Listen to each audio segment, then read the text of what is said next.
റഷ്യയുടെ Kursk nuclear power plant ഇത് വളരെ പ്രധാനപ്പെട്ട ഒരു ന്യൂക്ലിയർ പവർ പ്ലാന്റ് ആണ്. റഷ്യയുടെ ഈ ഉക്രൈൻ ബോർഡറിനടുത്തുള്ള വളരെ പ്രധാനപ്പെട്ട സ്ഥലം. ഈ ഭാഗങ്ങളിൽ ഇന്നലെ രാത്രി ഉക്രൈൻ ഒരു സൂയിസൈഡ് ഡ്രോൺ ആക്രമണം നടത്താനുള്ള ഒരു ശ്രമം നടത്തി. അത് റഷ്യ പരാജയപ്പെടുത്തി.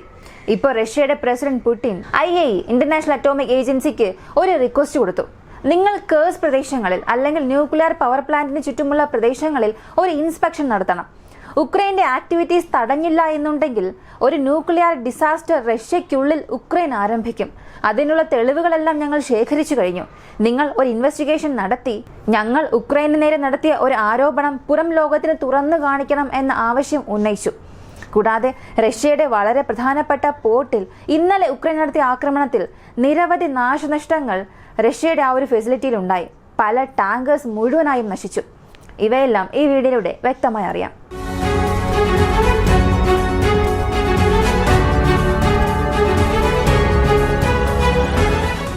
റഷ്യയുടെ ക്രോസ്നാഡ റീജിയനിലുള്ള കാവ്കാസ് പോർട്ട്, ബ്ലാക്ക് സീയിലേക്ക് ആയുധങ്ങൾ കൊണ്ടുപോവുക, ഓയിൽ ഫെസിലിറ്റീസ് അധികം കൊണ്ടുപോവുക, ഇങ്ങനെ കേർച്ച് സ്ട്രൈറ്റ് കഴിഞ്ഞ് ക്രീമിയയുടെ മറ്റ് ഭാഗങ്ങളിലേക്ക് ഫെറീസ് വഴി കൂടുതൽ സാധനങ്ങൾ കൊണ്ടുപോകുന്നതിന് റഷ്യ ഉപയോഗിക്കുന്ന വളരെ പ്രധാനപ്പെട്ട പോർട്ടാണ് ഈ കാവ്കാസ് പോർട്ട്. ഈ കേർച്ച് ബ്രിഡ്ജ് ആയിരുന്നു വളരെ പ്രധാനപ്പെട്ട ബ്രിഡ്ജ് എന്ന് പലരും ചിന്തിച്ചിരുന്നത്. കാരണം റഷ്യയുടെ മെയിൻലാൻഡിനെയും ക്രീമിയയെയും ബന്ധിപ്പിക്കുന്നതിൽ ഇത് വളരെ പ്രധാനപ്പെട്ട സ്ഥാനത്താണുള്ളത്.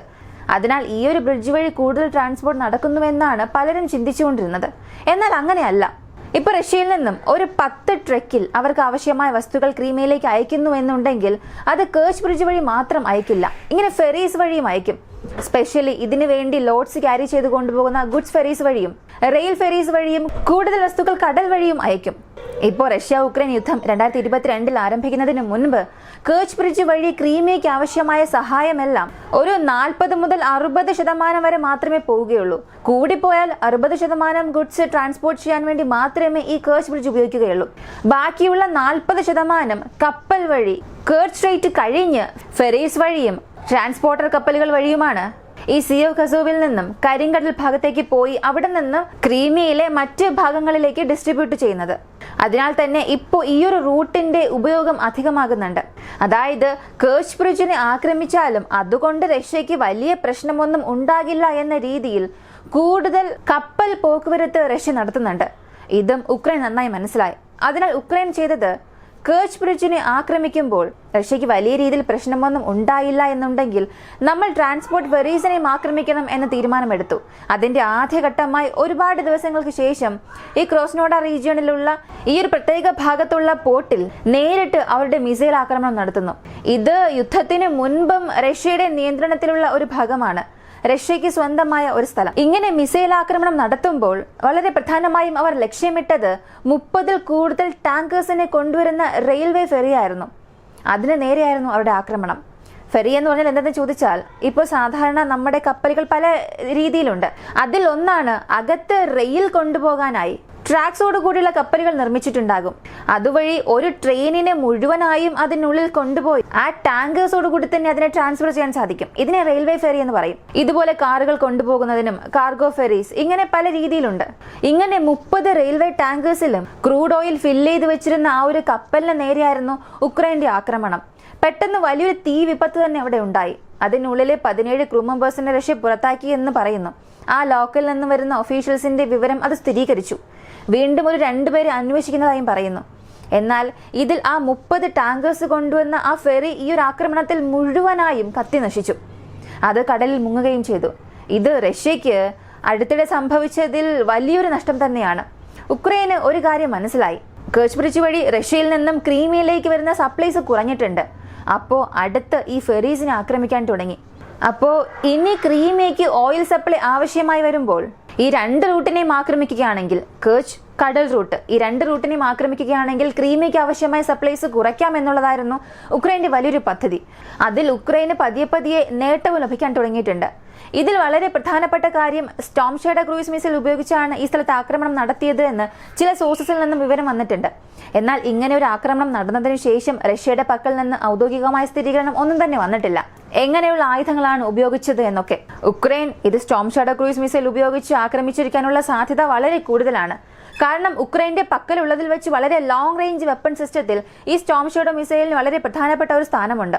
അപ്പോൾ ഇത്രത്തോളം ക്രീമിയ കോസ്റ്റും കടന്ന് ഈ ഒരു ഭാഗത്തേക്ക് വന്ന് ആക്രമിച്ചു എന്നുണ്ടെങ്കിൽ തീർച്ചയായും അവിടെ സ്റ്റോം ഷാഡോ ക്രൂയിസ് മിസൈൽ ഉപയോഗിച്ചിരിക്കാനുള്ള സാധ്യതകളും വളരെ വളരെ കൂടുതലാണ്. ഒരു ഭാഗത്ത് റഷ്യ ഉക്രൈനുള്ളിൽ അവരുടെ പല ഭാഗങ്ങൾ ക്യാപ്ചർ ചെയ്തുകൊണ്ടിരുന്നാലും റഷ്യക്കുണ്ടാകുന്ന നഷ്ടങ്ങളും അടുത്തിടെയായി വളരെ കൂടാൻ തുടങ്ങിയിട്ടുണ്ട്. അതിന് ഒരു ഉദാഹരണമായി ഈ കാവ്കാസ് പോർട്ടിന്റെ അറ്റാക്ക് മാറിയിട്ടുണ്ട്. ഇന്ന് ഓഗസ്റ്റ് മാസം 23, പല വർഷങ്ങൾക്ക് മുൻപ് സോവിയറ്റ് റഷ്യയ്ക്കും നാസി ജർമ്മനിക്കും ഇടയിൽ ഈ ബാറ്റിൽ ഓഫ് കേഴ്സ്ക് അവസാനിച്ച ഒരു ദിവസമായിരുന്നു ഇന്ന്. അതിനാൽ ഈ ഒരു ദിവസം റഷ്യയിൽ ഒരുപാട് പേർ ആഘോഷിക്കാൻ തുടങ്ങി. ഇതിനിടയിൽ ഇന്നലെ രാത്രി ഏകദേശം ഒരു 2 മണിയോടുകൂടി റഷ്യയുടെ പ്രദേശമായ കേഴ്സ്ക് ന്യൂക്ലിയർ പവർ പ്ലാന്റിൽ ഉക്രൈൻ ഒരു വലിയ സൂയിസൈഡ് ഡ്രോൺ ആക്രമണം നടത്താൻ ശ്രമിച്ചു. 5ൽ കൂടുതൽ മിസൈൽസ് അയച്ചതായി റഷ്യയുടെ മിനിസ്ട്രി ഓഫ് ഡിഫൻസ് ഒരു കാര്യം പറഞ്ഞു. ഇതെന്തുകൊണ്ട് വളരെ പ്രധാനപ്പെട്ട കാര്യമായി കണക്കാക്കുന്നുവെന്ന് ചോദിച്ചാൽ IAEA ഇന്റർനാഷണൽ അറ്റോമിക് ഏജൻസിക്ക് റഷ്യയുടെ പുടിൻ തന്നെ ഒരു റിക്വസ്റ്റ് കൊടുത്തു. സാബ്രോസീഷ്യ ന്യൂക്ലിയർ പവർ പ്ലാന്റിൽ നിങ്ങൾ ഒരുപാട് അന്വേഷണം ഒക്കെ ചെയ്യുന്നുണ്ട്. അതിന്റെ സേഫ്റ്റി മെഷേഴ്സ് ഇടയ്ക്കിടയ്ക്ക് നിങ്ങൾ പരിശോധിക്കുന്നുണ്ട്. എന്നാൽ സാബ്രോസീഷ്യ ന്യൂക്ലിയർ പവർ പ്ലാന്റ് എത്രത്തോളം പ്രധാനപ്പെട്ടതാണോ ഈ ലോകത്തിലുള്ള എല്ലാ അണുനിലയവും പ്രധാനപ്പെട്ട തന്നെയാണ്. അതിൽ പ്രശ്നം വരും, ഇതിൽ പ്രശ്നം വരില്ല എന്ന് ഒരിക്കലും പറയാൻ സാധിക്കില്ല. അറ്റോമിക് എനർജി നമുക്ക് എത്രമാത്രം വളർച്ച നൽകുന്നുവോ, നേട്ടം നൽകുന്നുവോ, അതിലും അധികം നാശം നൽകുവാനുള്ള ശക്തി അറ്റോമിക് എനർജിക്കുണ്ട്. അതിനാൽ ആണവ റിയാക്ടർ ഉണ്ടാക്കുന്ന നാശം ഒരു അണുവായുധം ഉണ്ടാക്കുന്നതിനേക്കാൾ വളരെ വലുതായിരിക്കും. സാബ്രോസീഷ്യ ഭാഗത്ത് നിങ്ങൾ നൽകുന്ന ഒരു പ്രാധാന്യം കേഴ്സ്ക് ന്യൂക്ലിയർ പവർ പ്ലാന്റിന് നൽകേണ്ടത് അത്യാവശ്യമാണ്. ഇപ്പോൾ ഉക്രൈൻ കാരണം കേഴ്സ്ക് ന്യൂക്ലിയർ പവർ പ്ലാന്റിന് ഒരു ആപത്ത് അടുത്തുകൊണ്ടിരിക്കുകയാണ്. എത്രയും പെട്ടെന്ന് തീർച്ചയായും ഈ ഒരു കേഴ്സ്ക് ഭാഗത്തെ ന്യൂക്ലിയർ പവർ പ്ലാന്റ്സിൽ ഉക്രൈന്റെ ഒരു ആക്രമണം ഉണ്ടാകും. അങ്ങനെ ഒരു ആക്രമണം ഈ ന്യൂക്ലിയർ പവർ പ്ലാന്റിൽ ഉണ്ടാവുകയാണെങ്കിൽ അത് റഷ്യയ്ക്കും നാശമുണ്ടാക്കും, അതേസമയം ഉക്രൈനും നാശമുണ്ടാക്കും. കൂടാതെ ആ ഒരു ഭാഗങ്ങളെ ചുറ്റിയുള്ള ഉക്രൈന്റെ സൈനികർ കാരണം ന്യൂക്ലിയർ പവർ പ്ലാന്റിന് ഒരു വലിയ ആപത്തുണ്ടായി. നിങ്ങളുടെ ഇൻവെസ്റ്റിഗേഷൻ ഈ സ്ഥലത്ത് ആരംഭിക്കുകയും ഒരു പ്രോപ്പറായ ഡീറ്റെയിൽഡ് റിപ്പോർട്ട് ലോകത്തിന് മുൻപിൽ തുറന്നു കാട്ടണമെന്നുള്ള ഒരു വലിയ റിക്വസ്റ്റ് കൊടുത്തിട്ടുണ്ട്. കൂടാതെ അകത്തേക്ക് വന്ന 5 ഡ്രോൺസ് സൂയിസൈഡ് ഡ്രോൺസിനെ വെടിവെച്ച് വീഴ്ത്തിയതായും ഒരു കാര്യം പറഞ്ഞു. അങ്ങനെയാണെങ്കിൽ റഷ്യയുടെ ന്യൂക്ലിയർ പവർ പ്ലാന്റിനെ ലക്ഷ്യം വെച്ച് ഉക്രൈൻ ആക്രമിക്കാൻ തയ്യാറായിരിക്കുകയാണോ എന്നൊരു സംശയവും ഈ സമയത്ത് അധികമാകാൻ തുടങ്ങിയിട്ടുണ്ട്. ഒരുപക്ഷെ ഉക്രൈൻ ഇതൊരു പ്രതികാര ആക്രമണമായോ അല്ലെങ്കിൽ മറ്റേതെങ്കിലും ഒരു കാരണത്തിന് വേണ്ടിയോ റഷ്യയുടെ ന്യൂക്ലിയർ പവർ പ്ലാന്റിൽ ആക്രമണം നടത്തിയാൽ ഉക്രൈനും റഷ്യയ്ക്കും ഇടയിൽ നടന്നുകൊണ്ടിരിക്കുന്ന ഈ ഒരു യുദ്ധത്തെ മറ്റൊരു കാഴ്ചപ്പാടിലൂടെ കാണേണ്ട ഒരവസ്ഥയുണ്ടാകും.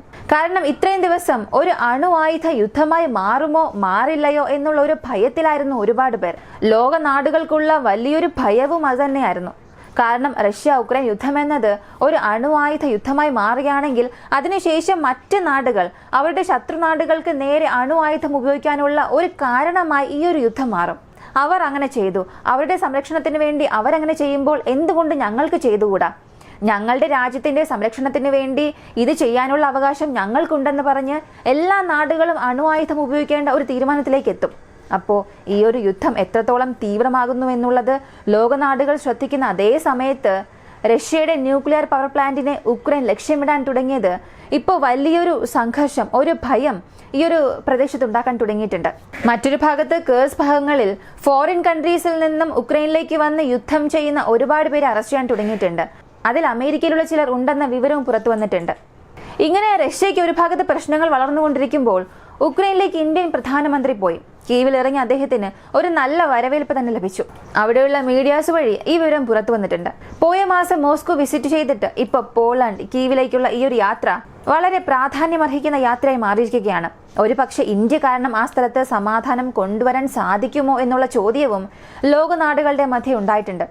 മിഡിൽ ഈസ്റ്റിൽ ഹിസ്ബുള്ളയ്ക്കും ഇസ്രായേലിനും ഇടയിലുള്ള ഒരു ആക്രമണം ദിവസം കഴിയുന്തോറും കൂടാൻ തുടങ്ങിയിട്ടുണ്ട്. ഷെബ ഫാംസ് ഗോളൻ ഹൈറ്റ്സിന് അടുത്തുള്ള ഇസ്രായേലിന്റെ നിയന്ത്രണത്തിലുള്ള ഒരു ഭാഗമാണിത്. ഇത് ഇസ്രായേൽ ഒക്കുപൈ ചെയ്ത് വച്ചിരിക്കുകയാണ്. അത് അമേരിക്ക മാത്രമാണ് റെക്കഗ്നൈസ് ചെയ്തത്. ഷെബ ഫാംസിലുള്ള IDFന്റെ ഗജാർ ഔട്ട്പോസ്റ്റിൽ ഹിസ്ബുള്ള നടത്തിയ ഒരു ഡ്രോൺ മിസൈൽ ആക്രമണത്തിൽ 15 കൂടാരങ്ങൾ നശിച്ചു. 1 2 അല്ല, ആ സ്ഥലത്ത് ടെമ്പററിയായി നിർമ്മിച്ചിരുന്ന ഇസ്രായേൽ സൈനികർക്ക് വേണ്ടിയിട്ടുള്ള ടെമ്പററി സെറ്റിൽമെന്റ്സ് 15 കൂടാരങ്ങൾ മുഴുവനായും നശിച്ചു. ഇതിൽ ഇസ്രായേലിന്റെ സൈനികർ 20 പേർ മരിച്ചിട്ടുണ്ട് എന്നും ഒരുപാട് പേർക്ക് പരിക്ക് സംഭവിച്ചിരിക്കാൻ സാധ്യതയുണ്ടെന്നും അവിടെയുള്ള വിവരങ്ങൾ പറയുന്നു. അടുത്തിടെ ഹിസ്ബുള്ള കാരണം ഇസ്രായേൽ സൈനികരെ ലക്ഷ്യമിട്ട് നടത്തിയ ആക്രമണത്തിൽ ഇതൊരു വലിയ ആക്രമണമായി കാണുന്നു. കാരണം 15 കൂടാരങ്ങളാണ് നശിച്ചത്. ഇതുകൂടാതെ ഈ ഒരു സമാധാന ചർച്ചയെക്കുറിച്ചുള്ള പ്രധാനപ്പെട്ട വിവരം പുറത്തു വന്നിട്ടുണ്ട്. ഗാസയുടെ നിയന്ത്രണം ഇസ്രായേലിന്റെ കൈകളിലാണ്. ഇസ്രായേലിന്റെ താല്പര്യങ്ങൾക്കനുസരിച്ച് അവിടെ ഒരു ഗവൺമെന്റ് വരിക, ഇസ്രായേലിന് ഫേവറായി അവർക്ക് സപ്പോർട്ട് ചെയ്യുന്ന രീതിയിലുള്ള ഒരാളെ അവിടെ അധികാരത്തിലേക്ക് കൊണ്ടുവരുന്നതുവരെയും ഇസ്രായേലി സീസ് ഫയറിന് സമ്മതിക്കില്ല എന്ന് ഇസ്രായേലിൽ നിന്നും ഒരു വിവരം പുറത്തു വന്നു. ഇതിനിടയിൽ അമേരിക്കയുടെ F-22 റാപ്റ്റേഴ്സ് ഖത്തറിലെ അൽ ഉഡൈഡ് ബേസിലേക്ക് വരികയും അവിടെ ചില പ്രവർത്തനങ്ങൾ നടത്തുകയും ചെയ്തു. ആ ഒരു ഫൂട്ടേജും പുറത്തു വന്നു. F-22 റാപ്റ്റേഴ്സ് ഇസ്രായേലിനെ സഹായിക്കുന്ന രീതിയിൽ കളമിറങ്ങുമ്പോൾ 22 റാപ്റ്റേഴ്സിന്റെ പ്രവർത്തനം ഇസ്രായേലിൽ വർദ്ധിക്കുന്തോറും ഇവ കാരണം ഹിസ്ബുള്ളയ്ക്ക് അല്ലെങ്കിൽ ഹമാസിന് പ്രശ്നങ്ങൾ എന്നതും വർദ്ധിക്കാൻ തുടങ്ങും. എത്ര തന്നെ ഇറാന്റെ ആക്രമണം തടയാൻ ഈ വിമാനങ്ങൾ ഇവിടെ വന്നു എന്ന് പുറമെ പറഞ്ഞാലും പ്രധാനമായും ഇവർ ചാരവിവരം ശേഖരിക്കാൻ പോകുന്നത് ഇറാനെ കേന്ദ്രീകരിച്ച് മാത്രമായിരിക്കില്ല. ഹിസ്ബുള്ളയുടെ പൊസിഷൻസ് എവിടെയെല്ലാം ഉണ്ട്, ഇസ്രായേലിന് ചെയ്യാൻ കഴിയാത്ത ഒരുപാട് ജോലികൾ ഈ F-22 റാപ്റ്റേഴ്സ് തീർച്ചയായും ഇസ്രായേലിന് വേണ്ടി ചെയ്തു നൽകും. ഈ ഒരു വീഡിയോയെക്കുറിച്ചുള്ള നിങ്ങളുടെ അഭിപ്രായം എന്താണെന്നുള്ളത് കമന്റിൽ പറയുക. വീഡിയോ ഇഷ്ടമായ ലൈക്ക് ചെയ്യുക, ഷെയർ ചെയ്യുക. ഇങ്ങനെയുള്ള വീഡിയോസ് കാണാൻ താല്പര്യമുള്ളവർ നമ്മുടെ ചാനൽ സബ്സ്ക്രൈബ് ചെയ്യുക. മറ്റൊരു വീഡിയോയുമായി വീണ്ടും കാണാം.